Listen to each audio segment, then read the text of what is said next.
Olá, bem-vindo ao canal Olhar Livros e HQs. Eu sou Ana, psicóloga.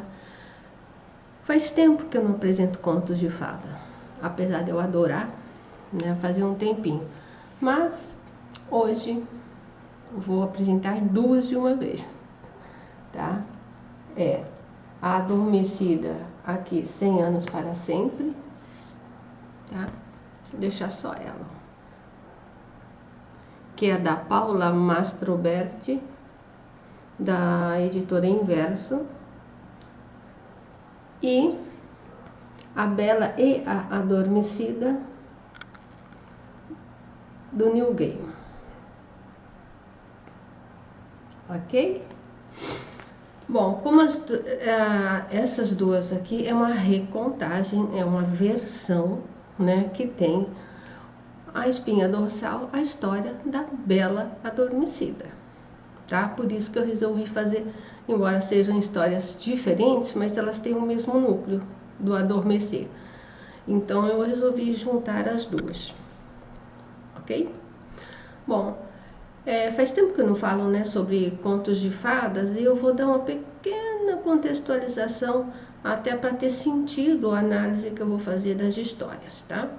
Esses dizeres que eu vou colocar para vocês não são meus, são da professora e filósofa, né, Lúcia Helena Galvão, da Nova Acrópole. Quem tiver interesse, tá? Ela é muito boa, né? Ela adora contos e principalmente contos de fada. Quem tiver interesse, tá, no maior engajamento sobre o tema, é só entrar na Escola Nova Acrópole e colocar lá. Lúcia Helena Galvão, contos de fadas, porque ela também fala de muitos outros contos, então coloca lá contos de fadas e vocês vão ver ali alguns vídeos que ela fala sobre. Para quem gosta do tema, eles são muito bons, tá? Eu peguei só assim, pequenos detalhes de algo que se fala muito, ok? Só para dar uma contextualizada. Bom, algumas características dos contos, tá? Os contos fazem uma embalagem moral, mas tem um sentido simbólico muito grande dentro dele. Rastros místicos são uma transmissão, uma perpetuação moral de fragmentos de mitos, dentro de um conceito mais fácil de entender. Geralmente, os contos de fada têm dramas, provas de superação, tanto provas internas, psicológicas, como externas, a questão física, e no final a conciliação, né? Aqui, falando de contos clássicos, vamos dizer assim, na versão mais infantil, tá? Porque se você for pegar a versão mesmo original desses contos, eles não são bem isso que se apresenta. Mas aqui eu estou pegando na versão infantil, naquela versão que você pode contar para criança, ok? Bom, o herói, sempre tem um herói, geralmente nesses contos clássicos é o herói masculino, né? Essa é a vertente mais comum, que é um ser humano, né? Aonde ele vai passar por provas, né? Todo em volta são a configuração das provas, né, externas, e ele vai ser atraído para a ação humana. É muito importante, o herói, ele tem que ser um herói que age, não é um herói filosófico. Nos contos de fada, é esse herói aonde ele parte para a ação. Para ele cumprir, ele tem um destino, ele tem um dever, ele tem algo a cumprir. E então, mas geralmente fica na contextualização do herói masculino a questão física, da superação das provas. E é claro, né, vem junto nessa ação dele, né, o enobrecimento, ou seja, há um crescimento interno também, tá? Outra coisa que tem praticamente em todos os contos, e até qualquer, não é só conto de fada, né? É a ausência de um tempo cronológico, ou seja, era uma vez, num passado muito distante, numa terra, né? Por quê? Porque fala de um tempo recorrente, que pode ser passado, futuro e presente. Pode ser qualquer tempo, porque fala de um tempo de um drama humano, da condição humana, que se não localiza especificamente em nenhum tempo, ele pode acontecer a qualquer tempo. A gente costuma dizer que os contos eles são atemporais, tá? Porque o drama humano acontece no passado, no presente e no futuro, tá? Especificamente, porque tem ciclos de contos de fada, tem um ciclo do sono que ela coloca, né?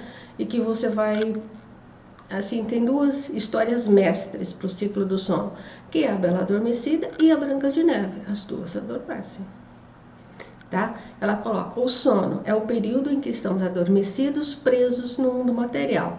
No caso, Branca de Neve e Bela Adormecida, eles estão ali, presas no sentido porque elas estão inertes, elas estão dormindo, mas no mundo material elas estão presas, tá? Nas histórias da adormecida, tá? Como a Bela, o tempo que o príncipe leva para conquistar as provas aos quais é submetido, simbolicamente, representa o tempo em que precisamos, ou seja, que as princesas precisam para vencer a luta psíquica, porque elas estão ali na matéria, mas psiquicamente as ações do príncipe acabam reverberando no inconsciente delas. Quando o príncipe consegue ter a façanha, né, e derrotar todos os seus empecilhos, ele tem direito a beijar a adormecida. O beijo é o selo, né, é o coroamento, né, daquela ação externa dele e interna da adormecida, tá? E aí ela desperta, mas não é um sono inerte, é um sono no qual psicamente ela vai trabalhando inconscientemente as questões do si mesmo, tá bom? Bom, esses dizeres que eu falei para você, eles se ajudam aos contos clássicos, onde o poder social é patriarcal. Por isso que na maioria, na grande maioria, o herói é o homem. Ele fala mais alto, em termos de heroísmo, de ação, tá? Hoje a gente pode compreender que tanto o adormecido como o herói, ele não tem gênero. Hoje nós temos heróis e heroínas, né? Ambos podem vestir a roupagem de um contexto social mais abrangente e menos limitado, tá? Mas estes contos aqui, porque na verdade é uma versão, né? Ele sai um pouquinho do contexto patriarcal, tá? Bom, eu vou começar, porque eu vou falar uma de cada vez, tá? Com a Bela e a Adormecida. Eu tive contato com esse conto aqui, acho que quando eu comprei o Kindle em 2020, 21, com uma coisa assim. Na época eu não fui atrás se tinha a versão física, tá? Mas eu adorei a versão eletrônica no Kindle. E acabei esquecendo, né? Pô, vieram muitas outras coisas, eu acabei esquecendo. E semana passada, num sebo, eu me deparei, falei, gente, não acredito, é a minha história que eu tenho no Kindle, na forma física. Eu nem sabia que tinha, mas também eu não procurei, né? Então aqui, tem para vocês comprarem, tá? Porque eu não ia mostrar uma coisa que se vocês quiserem não dá. Só que é uma capa diferente, porque essa versão aqui é de 2013, tá? Então a versão só muda a capa, tá, pessoal? É o mesmo contexto, os mesmos desenhos, é igualzinho. A capa, né? O pessoal vai fazendo as reedições e vai mudando a capa, embora eu ache essa capa deslumbrante. Ok? Estamos entendidos? Então esses são os primeiros. Eu não vou contar a história, tá? É uma história bem bonita, ela tem bastante texto, eu vou mostrar para vocês, tá? Mas o que é? Eu vou falando, olha aqui que coisa. São os 3 anões. Dá para vocês perceberem bem? O que é essa história? Essa história já aparece um detalhe muito importante. A Bela aqui é a Branca de Neve. só que numa versão mais, vamos dizer assim, desenvolvida. E aí eu vou explicar para vocês o que eu entendi dele ter colocado a Branca de Neve não como princesa, mas como já uma rainha. E aí eu vou fazer o que eu entendi, tá? Deixa eu ver aqui, mais uma, ó, aqui.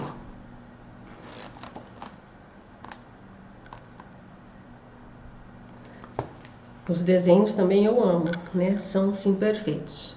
Bom, é do Newman, tá? É do Neil Gaiman, tá? Com a ilustração do Chris Heidel.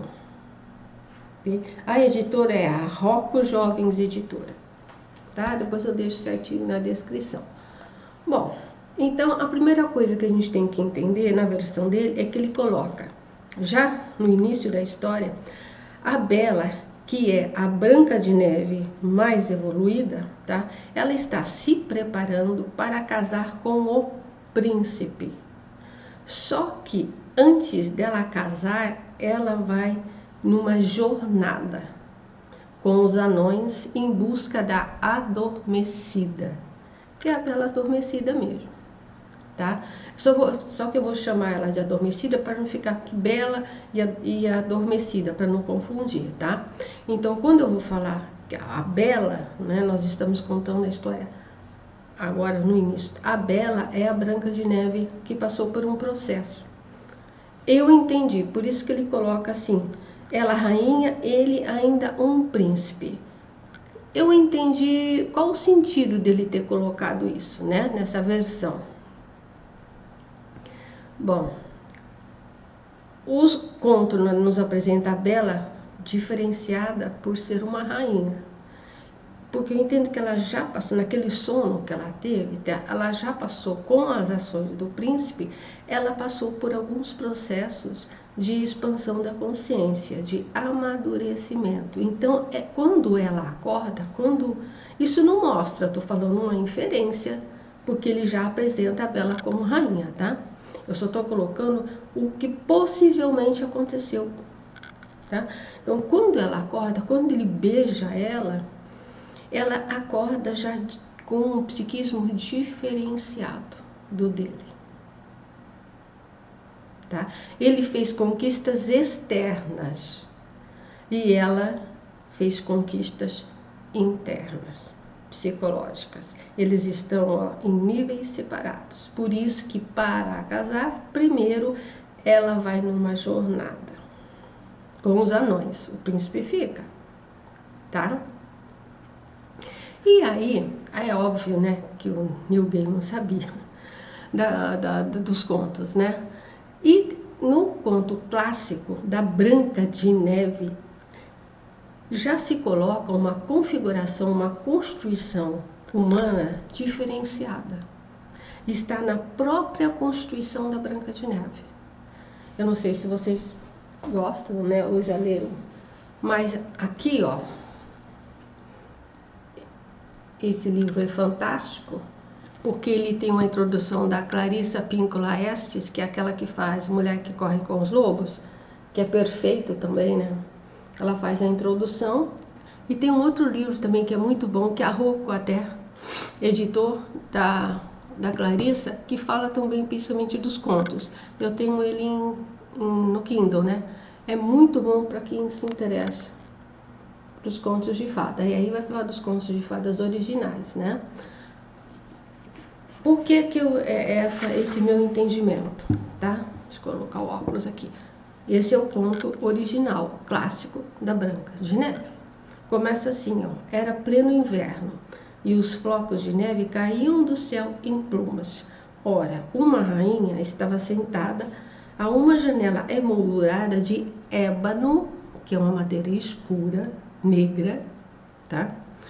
E enquanto costurava, apreciava a neve cair. De repente, ela espetou o dedo e 3 gotas de sangue pingaram na neve. E aquela brancura tingida de vermelho lhe pareceu tão linda que ela pensou: ah, Se eu tivesse uma filha branca como a neve, rubra como o sangue e negra como o ébano. E aí continua. Então aqui o conto já nos coloca, né, essa condição diferenciada da Branca de Neve. Por isso que nessa possibilidade dessa versão dele, de que quando ela acorda, ela já acorda tendo passado por um certo processo de amadurecimento. Ok? Portanto, a mãe prevê o destino da Branca de Neve, que ela irá experienciar.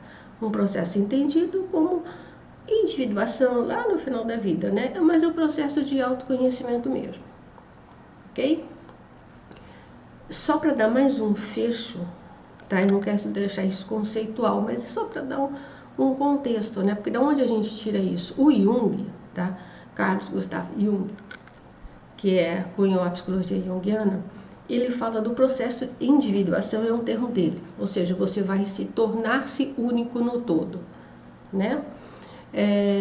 A gente passa geralmente por 3 processos, e esses processos eles são cíclicos, eles são, um vai retroalimentando o outro. Aqui eu vou colocar de uma forma contextual, porque é uma forma didática para vocês mais ou menos terem uma noção, tá? Mas olha que interessante, ele coloca enquanto esse processo de individuação, ele faz uma metáfora com os processos alquímicos. Então ele coloca, no início nós temos a nigredo, ébano, lado obscuro. O que é essa nigredo da nossa personalidade? É a que eu sempre vivi falando para vocês. São aquelas partes que a gente esconde, que a gente taca debaixo do tapete, que a gente não quer saber, que a gente não quer aceitar, que a gente tem dificuldade, que a gente tem medo, então a gente esconde. Então essa é a nossa parte negra, a nossa parte obscura. É ela que a gente tem que, no processo de autoconhecimento, é o primeiro passo, é você ter instrumentos, né, preparo para olhar a sua escuridão. No momento que você olha, você toma conta de realmente das suas rachaduras e automaticamente vem o processo da albedo, que é branco, né? Que é aquele processo onde você vai olhar e dialogar, e você vai refletir, e você vai, de tanto você olhar, de tanto você dialogar, você vai clarificando aquela característica, você vai entendendo, você vai incorporando de uma forma saudável aqueles conceitos que você não conseguia olhar, aquelas características que você não conseguia aceitar. Depois nós temos, mas esse é o processo final que a gente consegue, quem sabe, né, no final da vida, que é a rubedo, que é o vermelho. A rubedo seria o coroamento desse processo de individuação. É onde, na expansão da consciência, nós somos muito mais humanos do que instintivos. Porque, na verdade, esse é o grande fator da expansão da consciência humana. É nós conseguirmos sermos, na maioria do tempo, sermos mais humanos, termos mais atitudes humanas do que atitudes instintivas do toma lá da cá. Você recebe, você respira fundo, se acalma e aí você vai entrar num processo de reflexão e clarificação daquilo. Você não responde. Esse é o desfecho final, né, pessoal? É muito difícil acontecer isso, mas ele acontece assim em pequenas porções. Tem algumas dificuldades que nós temos se a gente estiver num processo, né, psicoterápico. Você vai galgando aos poucos, né? Você vai conseguindo clarificar, você vai conseguindo assim transformar, quem sabe, né? Aos poucos, pequenas nuances, né? Não é nada puro, não é nada iluminado, né? Não é nada caído do céu, mas é uma conquista de um trabalho muito intenso seu, né? Para ir você conquistando. Aqui está de uma forma didática, mas esses processos eles vão acontecendo em níveis e em graus diferenciados. Então é por isso que eu entendo, tá? Que com certeza Neil Gaiman teria todos esses conhecimentos e ele já coloca a Branca de Neve aí como a bela, tá? Uma Branca de Neve mais evoluída, porque no adormecer dela, ela iniciou esses processos, psiquicamente, tá? Portanto, Bela já não é mais a figura singela e desprotegida como a Branca de Neve no conto clássico, dando indício, né, que esta Branca Bela já iniciou o processo. Ela passou pelas fases iniciais, adquirindo certo grau de amadurecimento. Ou seja, de princesa ela acordou rainha. Bom, entendo que, embora não nos mostre isso, né? Nessa história aqui a gente não tem a descrição desse processo, né? Já está pronto. A Bela é uma heroína em ascensão. Ainda ela não está pronta para caminhar a sua jornada sozinha. Ela precisa da companhia dos anões. Dos 3, eu não acho que é coincidência não, tá? Porque quando a pessoa tem um conhecimento, dificilmente é coincidência.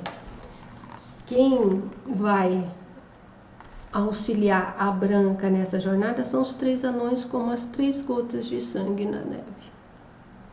Eu achei interessante isso. Por quê? Porque a Branca, ela não está pronta. Ela iniciou só o caminho. Ela precisa de auxílio. Ela precisa de um ponto seguro. O anão que veio da terra, que está ligado a coisa concreta, ela precisa deste apoio. Por quê? Porque ela vai em busca da adormecida, da Bela adormecida, tá? E nesse caminho tem os perigos, e principalmente quanto mais ela se aproxima do castelo, mais ela vai sendo envolvida por aquela áurea de adormecimento, porque em volta do castelo também tem as pessoas adormecidas. E quando ela for entrar no castelo, todos estão adormecidos. Então é uma força muito gigantesca para o psiquismo dela, que é tão jovem. Então, assim, ela precisa desse apoio de terra para não adormecer psiquicamente novamente. Ela precisa de chão, ela precisa de fio-terra nessa jornada dela, que é oferecida pelos anões que estão com ela. E aí, quanto mais ela se aproxima, mais ela corre o risco de adormecer. Ok? Porque, assim, psicicamente existe uma luta, internamente existe uma luta entre a acordada e a adormecida.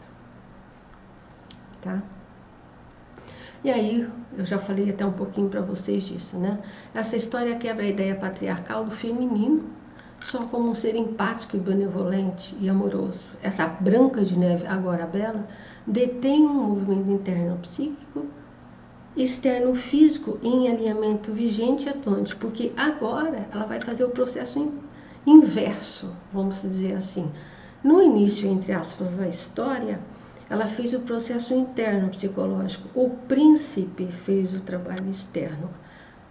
A Bela precisa também fazer um alinhamento entre o físico e o psíquico. A jornada é uma jornada não só de aspectos psicológicos, mas também de físico, de força, de determinação. Você entendeu? Então, aqui ela vai alinhar, né, o físico e o psíquico. Nessa jornada que ela está adormecida, ela vai passar por esse processo de alinhamento entre o físico e o psicológico. Os caras são, né? Eu acho, infelizmente eu acho ele um gênio. Bom, é isso. Tá, eu acho que em termos assim de psicologia que eu tinha para falar de vocês, do que eu entendi do conto, eu não vou falar mais, porque senão, gente, é um conto para quem gosta, né? É muito, e tem bastante texto, tá? Não tem pouco texto não, ó. Ó, mais uma figura da Bela, né? Tem bastante texto, tá? Eu só não vou ficar esmiuçando, porque senão o vídeo ficaria enorme, tá? Eu só peguei a ideia central mesmo. Aqui, ó, todo mundo adormecido. Ok? Bom, e o desfecho da história, né? O desfecho deixa eu voltar um pouquinho, que eu falei aqui, ó, a quebra da configuração clássica do contexto patriarcal, porque aqui a heroína é a bela, é a feminina, não é o príncipe. Ele mantém, tá, o objetivo do adormecer, porque o contexto maior aqui é o adormecer, ou seja, essa nossa tendência a ficarmos dormentes, né? Então, assim, ele mantém, né, o geral do conto clássico do adormecer e tem um sentido, esse adormecer na adormecida tem um sentido, mas é um destino, é diferente, ele acontece de forma diferente, com propósitos diferentes do conto clássico. Esse é um mistério que a Bela vai descobrir. E eu não posso falar muita coisa, senão eu vou estragar todo o final, que é, para mim, é assim, a cereja do bolo de tudo isso que ele fez, tá? Essa nova versão que ele deu do adormecer da adormecida, tá? Porque no conto clássico ela tem um objetivo. Nesse reconto aqui, ela tem outro. E eu achei, assim, muito, mas muito interessante. Faz uma diferença gritante entre um clássico, entre o conto clássico e essa versão do Neil Gaiman, tá? Eu não vou falar mais, porque senão tudo que eu for falar eu vou fazer induzir vocês a alguma coisa. Então, assim, fiquem, né? Acreditem, é um final, assim, muito interessante para as duas, para a Bela e para a adormecida. Bom, eu acho que é isso, tá? E as reflexões que a gente pode fazer nesse conto é o adormecer. O que nos adormece? Ou seja, o que nos tira o foco real da nossa vida? Quais são os fatores do dia a dia que estão ao nosso redor que nos adormece, que nós perdemos o foco, nós perdemos o objetivo e a gente fica como se estivesse dormente mesmo. Tudo passa e a gente só olha.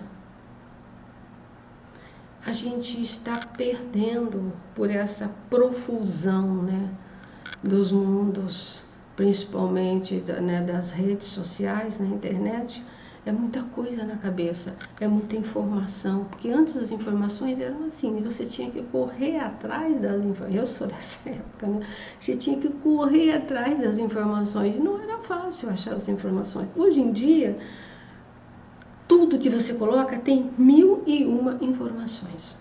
As redes estão abarrotadas, elas estão assim transbordando de informações, e informações muitas vezes distorcidas, ligadas à necessidade de quem coloca, né? Então tudo isso, se você for, eu não sou, mas quem for muito ligado às redes sociais, você fica meio que dormente. Você fica meio que, parece que abduzida por todas aquelas coisas, aqueles sons, aqueles barulhos, aquelas cores, aquela apresentação daquelas vidas que não existe, só existe virtual, né? E você vai assim, sabe? Você vai saturando o seu psiquismo, você vai tirando, você vai deixando de viver aquilo que você realmente deveria. Prestar atenção naquilo que você realmente deveria. Como que você vai entrar num processo de olhar para a sua escuridão se você nem percebe que ela existe? Porque na maioria das vezes a gente não percebe. Em alguns momentos a pessoa, assim, conscientemente, ela não quer, ela sabe, mas ela não quer saber. Eu sei, mas eu não quero saber. Eu sou, mas eu não quero. Mas isso, assim, em alguns casos, na grande maioria das vezes, a pessoa não tem nem noção do que aquilo que ela está vivendo não é realmente aquilo que ela poderia viver. Esse é o adormecer da nossa sociedade hoje em dia. E também tem o grande fator de nós sermos, entre aspas, o nosso psiquismo, buscarmos, né, a inércia de você esperar os resultados, de você esperar um príncipe, de você esperar uma princesa, de você esperar que algo caia do céu, que você... Entende? Então, assim, grande parte da população espera com que a sua vida aconteça depois que acontecer algo. Ele não vai em busca, fica literalmente adormecido, mas é um adormecido inerte, não é um adormecido como o da Bela. É um adormecido de inerte mesmo, de estar esperando, é como se ele tivesse muito tempo para viver, ele pode esperar. E ele está sempre esperando algo de fora, eu falo alienígena, não no sentido que vem do espaço, mas alienígena no sentido que vem de fora. Algo traz, ou alguém traz para mim, algo que vai mudar a minha vida. E aí é complicado, e a gente vê o quanto está complicado. Tá? Então essa é uma das duas grandes, assim. E quem vai ler o conto é óbvio, né? Eu não deixei de falar muita coisa. E pode também refletir outras questões. Ok? Bom, agora eu vou mostrar a Adormecida 100 anos para sempre. Tá? Esse aqui, eu vou ler a quarta capa, né, para vocês saberem o que é. Um príncipe aventureiro perdido no deserto entra em um antigo castelo em ruínas para passar a noite. Uma aura de maldição paira no lugar e ele se vê envolvido em uma história que se repete há muitos anos e de cujo desfecho terá de participar. Ou será para sempre prisioneiro do castelo? Essa é a premissa, tá? Eu vou mostrar algumas imagens porque elas também são belíssimas. Ó, folha de guarda, né? As imagens são assim um encanto, adorei as imagens. E aqui é colorido, né? Diferente da Bela e Adormecida, aqui é colorido. Muito bonito o colorido também. Pra vocês terem uma ideia, né? Do que graficamente. Olha que coisa mais linda essa página. Vou mostrar só mais um pouco, porque também é... Aqui a Adormecida e a bruxa, para vocês verem. Aqui está a bruxa e ali está a adormecida. E aqui está o príncipe, para vocês verem. Ok? Então é isso. Bom, graficamente ele é lindo, mas eu não sei se eu entendi a história, sinceramente, tá? Não sei. Eu tive dificuldade para entender mesmo, assim, as nuances da história. Então eu vou colocar para vocês a ideia central do que eu entendi. Mas, assim, com certeza as pessoas que tiverem interesse na história, tá, poderão ver outras coisas que eu não consegui captar. Porque eu, sinceramente, assim, com certeza passou muita coisa que eu deixei. Então eu vou pegar a linha central do meu entendimento da história. Tá? Mas, gente, não tô denegrindo não, tá? A história é ótima, só que eu não consegui, assim, ver as entrelinhas, ok? Bom, no meu entendimento, de uma forma geral do conto, tá? Existem duas forças antagônicas e complementares nas duas personagens, tanto na Bela como na bruxa. Aqui fala de Adormecida, né? Enquanto houver uma luta entre elas, ambas, tá? Nenhuma será liberta. As duas ficarão aprisionadas no castelo. Porque ambas é uma metáfora. As duas representam metaforicamente um único psiquismo, o bem e o mal. E enquanto elas lutarem entre elas, elas jamais sairão do castelo. 100 anos para sempre. E eu vou ler um trechinho assim, que mais ou menos configura este meu entendimento, tá? Bem no meio da história.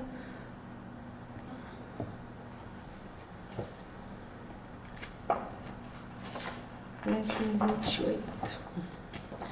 É a bruxa falando, tá? Aí o príncipe dentro do castelo fala assim, espere, o que devo fazer? E aí um dos anjos lá dentro fala, vem estrangeiro, ajuda-nos. Agora é a bruxa falando, tá? Isso, estrangeiro, ajude-me. E agora a bruxa fala para a adormecida. E tu, formosa, vem à minha presença, une-te à minha essência, que de dois um só se faça. Eu já não suporto mais não conhecer a ameaça do belo, do bem, da luz que tu representas, pois é através de ti, linda princesa, que saio da mais negra escuridão. Pois és tu o portal do paraíso, e o sono da morte a minha chave. Dorme então, bela princesa, ó adormecida, conceda-me tua alma de bondade, que eu não tenho e desejo tão. Gente, esse texto é lindo, né? Nossa! E é realmente, o texto é tudo meio poético, assim, é muito bonito o texto. Então foi daí que eu entendi delas representarem um único psiquismo, de estarem lutando. Tá? Agora, nesse dizer da bruxa aqui, tá? Ela pôde finalmente entender que esse duelo não teria fim, pois ambas se manteriam incompletas e reclusas a si própria. Quando a adormecida e a bruxa se unem, formam um só psiquismo, se entrelaçam numa complementariedade e seu aprisionamento pode ter fim. O príncipe, nas duas histórias os príncipes são meio renegados, né? Mas enfim, o meu entendimento do príncipe, ele é o elo físico, como sempre, né? O desbravar, a força externa que se une de forma inconsciente à adormecida, ao qual ele não tem noção da força ao qual está libertando. Quando ele beija a adormecida, já houve a união. É um único psiquismo e ele não tem noção dessa força. Mas, uma vez, é um príncipe que no final vai deparar e descobrir um ser, a adormecida, bem mais desenvolvido e poderoso psiquicamente que ele. Posso dizer que ele tem duas escolhas. No final, ele tem duas escolhas.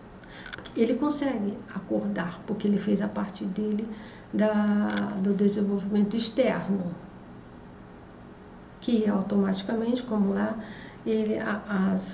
as mulheres acabam fazendo o trabalho interno. Com o beijo, elas se unem, é uma força agora única, né? Mas ele não tem ainda noção de tudo isso, mas ele vai ter que escolher, porque ele ainda tem que fazer um trabalho, ele só fez o externo. Ele vai ter que escolher. Ou ele aceita de bom grado o que lhe é ofertado, para poder se unir à adormecida e à bruxa, que agora são uma única pessoa, ou ele pode recusar e decretar a sua derrota, psiquicamente preferindo permanecer como príncipe.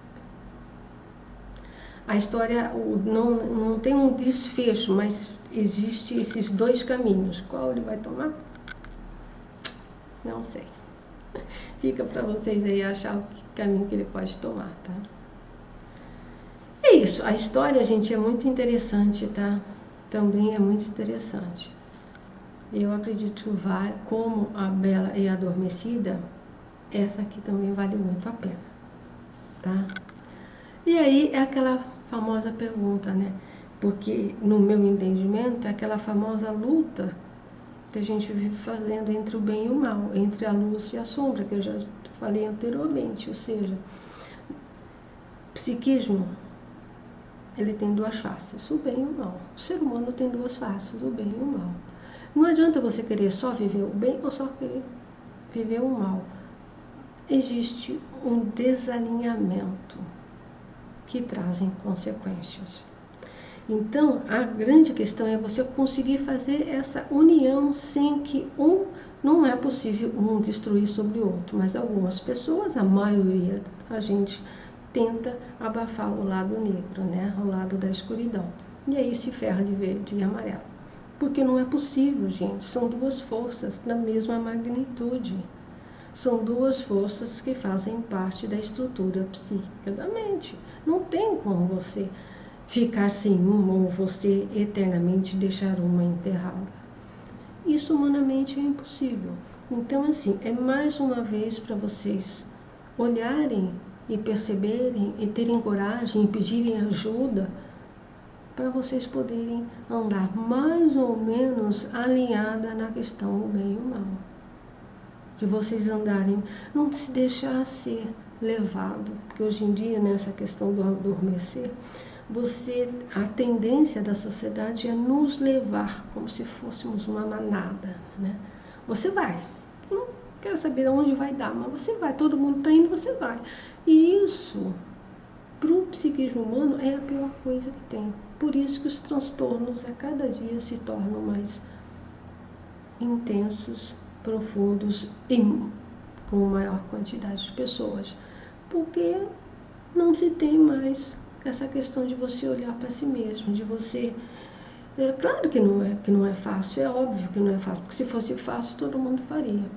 Mas é uma questão de escolha, sabe a escolha do príncipe? Ele vai ter que escolher entre, ou ele encara essa força poderosa das duas, ou seja, da adormecida e da bruxa, que agora é um só, ou ele encara essas duas e entra aí nesse contexto de amadurecimento, ou ele cai fora. É isso que nós temos. Ou a gente encara, né, que somos imperfeitos. Não vamos buscar a perfeição, porque isso humanamente não existe.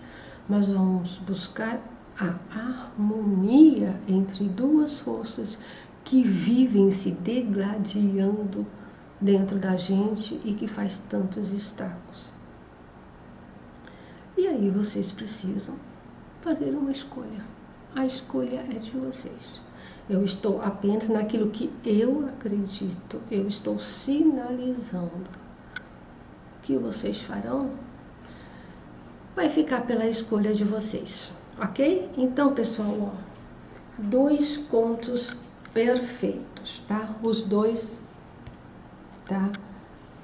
Não tem melhor que um, melhor que outro, tá? Os dois são muito bons, os desenhos são deslumbrantes nos dois, tá? Vale muito a pena quem gosta do tema, contos de fada. E não só o tema, para refletir também, né? Ok? Então, a gente se vê aí, deem like, compartilhem, né? Que sempre ajuda aí a expansão do canal. A gente se vê no próximo olhar.